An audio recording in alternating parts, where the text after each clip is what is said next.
ალბათ იცნობთ ადამიანებს, რომელსაც უარყოფითი დამოკიდებულება აქვთ ყველასა და ყველაფრის მიმართ. მათი შეფასებებიც უარყოფითია და ამ ნეგატიურ ინფორმაციას ისინი დაუღალავად ავრცელებენ. ბიბლია ამბობს, რომ ჩვენივე სიტყვებით გავმართლდებით და გამტყუნდებით.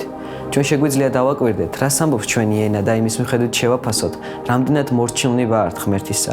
იაკობი წერს, რადგან ჩვენ ყველანი ბევრს ვცდებით. ვინც სიტყვით არ ცდება, სრულყოფილი ადამიანია. მას შეუძლია ალაგმოს მთელი სხეულიც.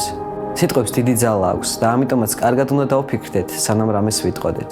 წმინდა წერილი გვაფრთხილებს და გვეუბნება, რომ სიკვდილი და სიცოცხლე ენის ხელშია, რომ ენა დაუკავებელი ბოროტებაა და ხშირად ჩვენი ენით ერთდროულად ღმერთსაც ვადიდებთ და ადამიანებსაც ვწევლით.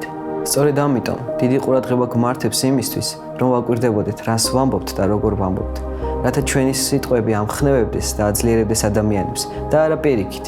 მოციქული პავლეც ამისათვის შეგვაგონებს. თქვენი სიტყვა ყოველთვის მადლიანი იყოს, მარილით შეზავებული, რათა იცოდეთ ვის რა პასუხი გასცეთ.